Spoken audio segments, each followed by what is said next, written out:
I've known about this subreddit for a while now, but I've never gotten around to telling my own story, which of course, I never thought I'd have to. Since it's long, I won't bother with a long intro. This is all you need to know. This happened my senior year of college, and I lived off campus. I had 2 roommates in my apartment townhouse thing, named Natalie and Katie. Katie was out that night doing homework in one of the school buildings, and I was awoken at 3 a.m. when I heard some knocking at the door downstairs. I thought that was weird considering the hour, but I figured somebody had the wrong place and would realize and leave.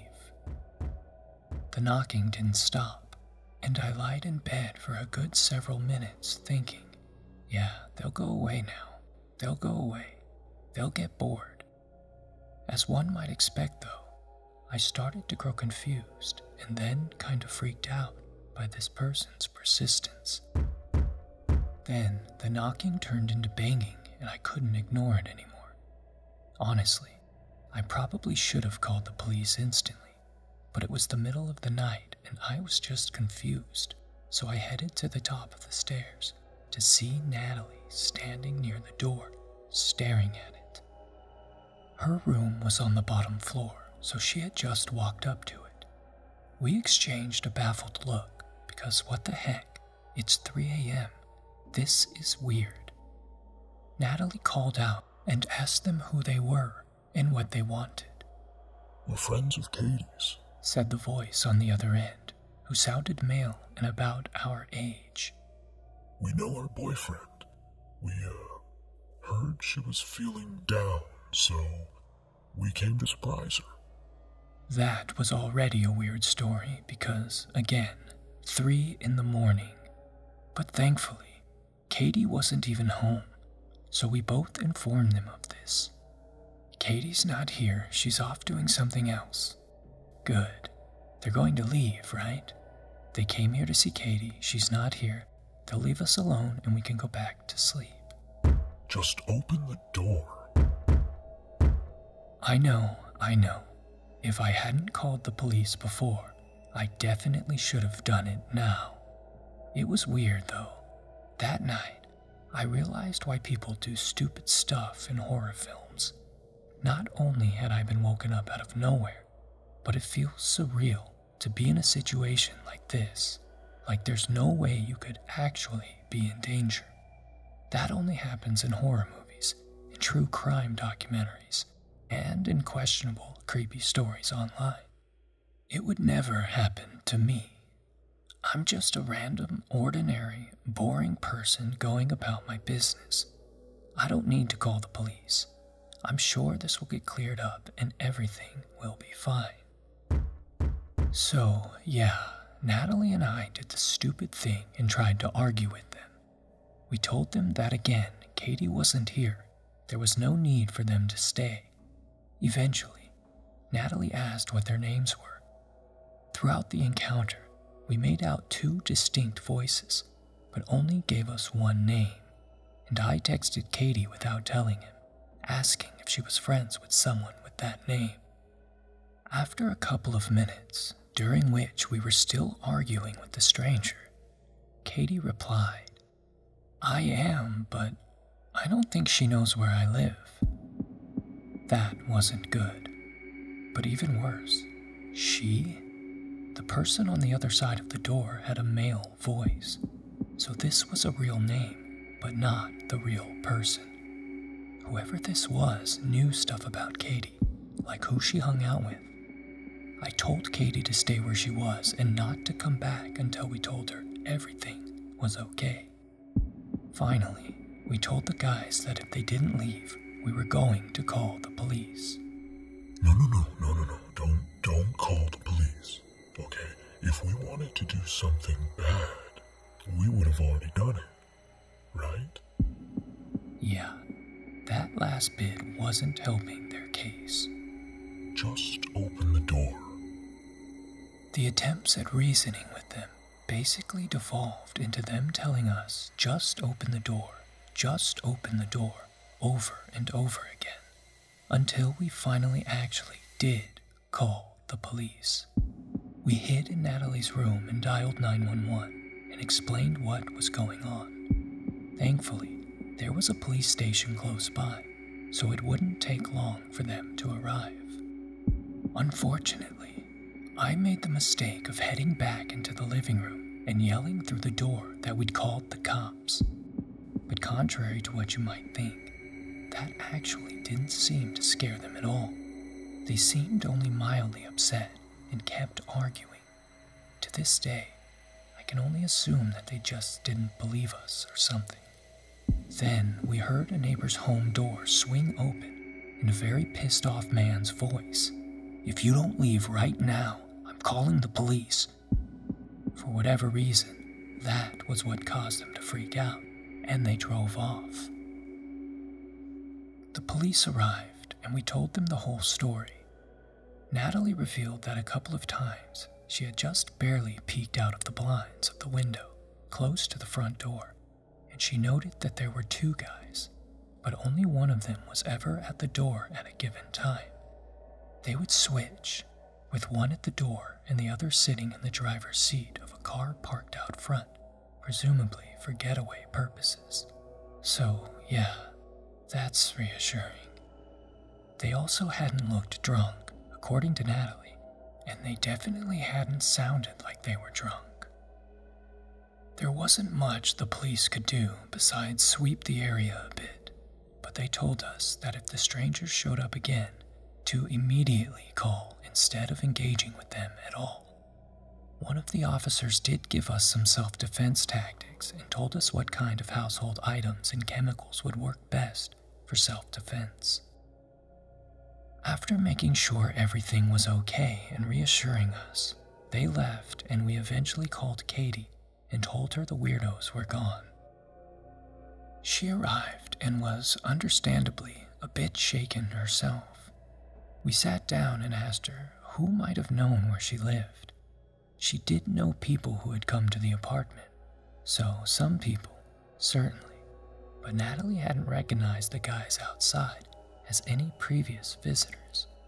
Worse, it turned out that not only did they know Katie's friend's name, but they claimed to know her boyfriend even though he didn't even live in the state where we were going to school. She swore up and down that she didn't know anyone who would want to hurt her. By this point, it was around 5 a.m., so I didn't even bother going to sleep, since I was going to a workshop that morning. I told a lot of my classmates the story, and it freaked them out too, and the entire day, Natalie and I jumped at every unexpected noise, every shadow, every random movement. That night, it was hard to sleep. I expected to hear knocking at the door at any second. Thankfully, they didn't come back, ever. But that almost makes things more unsettling, in a way. I'll never know what they wanted that night. Did they think we were hiding Katie? Was she seeing less than savory people in secret? Did they want to hurt her? If they did, why did they never give up and go looking for her elsewhere? Was all of this just an excuse to get into the apartment of young women? Did they want to kidnap us, hurt us, rob us? Who knows? I try not to let it bother me, but I wish I knew if my life was in danger that night. I have a feeling it might have been. After all, they weren't wearing face coverings, so if they wanted to commit a violent crime, they might want to get rid of the witnesses. But despite how much I wish I knew, yeah, random strange men who insisted we let them in for unknown reasons. Let's not meet.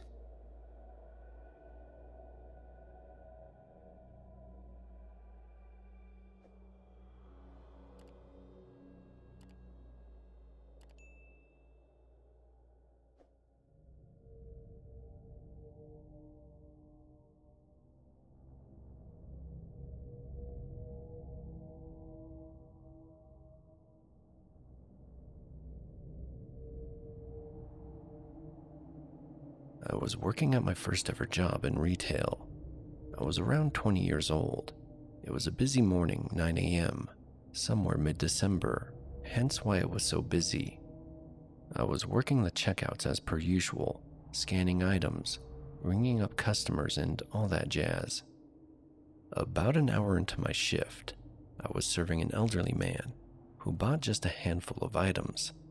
After giving him his subtotal, another guy behind him, smelling of booze, stretched out handing me cash. I kindly told him I wasn't serving him. I was serving the man in front of him. Then I looked down and saw he was buying some cheap knockoff Bailey's booze. And of course, it wasn't hard to figure out. The guy was wasted. Just as I was taking payment from the elderly man, I was planning in my head how I was going to tell the next guy that I could not sell alcohol to him as he was already drunk. This was my first job and I never encountered this sort of thing before, so I finished serving the first guy and went on to the drunk guy. I looked around in hopes to find another colleague or my manager, but no one was in sight or available to help. So I looked at the man, and just before I opened my mouth, I felt something which felt like someone grabbed a fistful of my hair and something sharp poked me in the back. And of course, a man whispered in my ear, "Serve my mate," to which I also smelled alcohol on his breath. He pushed what I'm assuming was a knife harder into my back and then said, "Now." In complete shock, I said nothing, just scanned the bottle, took the cash, and they were gone. I quickly turned around to my colleague working checkouts behind me, but all they did was look at me and asked if I was okay, completely unaware of what had just happened. Then I went for my break. I see my manager pass by, so I rushed over to him and told him what had just happened. All he did was laugh because he thought I was joking, but criticized me for selling alcohol to someone under the influence. Whatever that sharp object was that was in my back had cut me. Before my break, I could feel blood running down my back and it was sore. Of course, no one could see the blood as my uniform was black. I screamed, "It's true, it did happen," then turned around and lifted my hair as I have very long hair. Lift up my shirt or get the female colleague close by to do it. This guy sliced me. But the manager just said, "Ew, no, I don't want to see you lift up your shirt," and just walked away staring into his phone. Well, I did not return to finish my shift. I snuck out the store, took a taxi, and went home. My mom cleaned up my back and dressed it. Then the next morning, she called work to tell them I would not be returning because the manager's incompetence to take action when I could have almost been stabbed over a bottle of alcohol.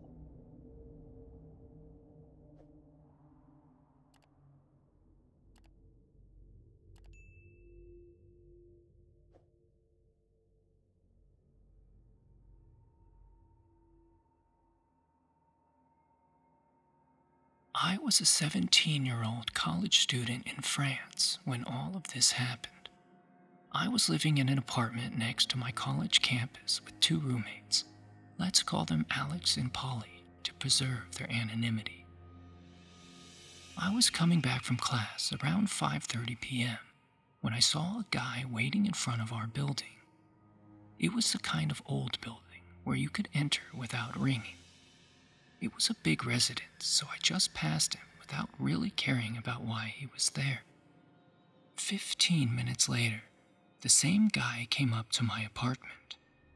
He pretended that he was one of Alex's friends, that he was waiting for him, but Alex was late.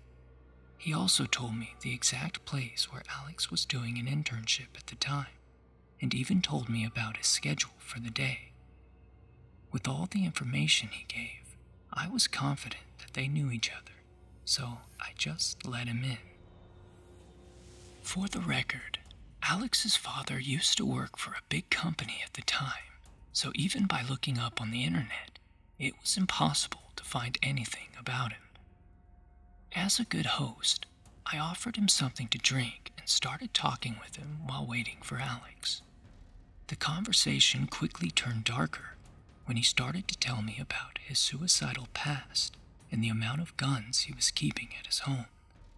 In France, it is really unusual to have a gun at home, unless you are a hunter or in a profession that requires one.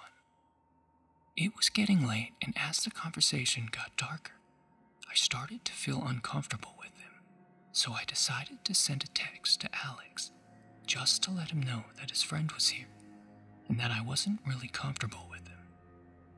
Alex answered me a few minutes later, asking me to send him a picture of his friend just to see who was here. So I took out my phone and discreetly took a picture of the person in front of me. After receiving it, Alex just told me that he was on his way home. When Alex arrived, I was relieved. He came in the living room and said hello to his friend, but then he just sat down and an awkward silence came along with it. After about a minute, I receive a text from Alex telling me, "I don't know this guy." At that moment, I thought he was joking around, but after seeing his face, I knew he was serious. So here we are, two young college students stuck with a stranger that apparently knows a lot about Alex without ever meeting him. We were both really young at the time, and we didn't really react in a good way. Every human being in this kind of situation would have probably called the police or asked him to leave, but we were really lost and just didn't think about it. We were scared of his reaction if we would have asked him to leave, so we thought, hey, let's eat early so he will feel uncomfortable not being invited for dinner and leave. But as we were dining in the kitchen, he just stayed in the living room and started to watch TV without even asking us. At the same time, our third roommate, Polly, just came home from work. She entered the apartment and said hi to the guy in the living room before joining us in the kitchen. She then asked us who he was and was not really happy when I told her we didn't really have any idea who he was or how to make him leave. We explained to her our dumb strategy of just living our life until he feels uncomfortable and leaves, and she started to act with us and tell us about her day. At that moment, Polly was going through a rough period and was telling us about it. Not a really fun story to tell or listen, but while she was telling us about her misery, the guy in the living room joined us in the kitchen and started laughing about Polly's story before going back to watch TV. It was really creepy. At this moment, Alex had had enough and asked us to leave the apartment while he was going to deal with this guy. This is what happened when we left. Alex got back to the living room and started to act like he was about to go to bed. Another dumb strategy, I know. His room was open to the living room, so he had told the guy that he was about to go to bed and left the door half open while starting to remove his jewelry. He noticed that the guy on the couch wasn't moving or caring about the fact that there was no one left in the apartment except for Alex that was in his room. Alex went up to him and told him that maybe it was time for him to leave and that he was his friend and that he was going to sleep. But the guy replied to him, "I am waiting for the girls." Alex got mad and finally put him out of the apartment. At the same time, Polly and I were going back into the building and met the guy on the stairs. He wished us a good night with a creepy smile and left. Going back to the apartment, Alex told us what happened, and we started to ask ourselves, who was that guy? How did he know Alex's name and surname? How did he know he was working and his schedule? How did he find our address? We spent part of the night trying to find an answer without any success. We learned from our mistakes and decided to never open the door again to someone we didn't know. 2 weeks later, Polly was chilling in her room. She was home alone. Her window was overlooking a view of the parking lot. As she was looking through it, she saw a red car parking. The guy was back. Polly got the very good idea to note his license plate and to verify the door was locked. The guy came up to the apartment and told Polly the exact same thing that he had told me the first time he came. Polly got mad and told him that if he was still here in 5 minutes, she would call the police. It was the last time he came. A few weeks later, Alex came home after work and told us that he finally remembered where he had met this guy. This is the story. Alex used to go to a bar where you were able to play video games while drinking. Apparently, the guy was in the same bar at the machine next to him and tried to talk to Alex, but he was too focused on the game and only took the time to give him a quick hello.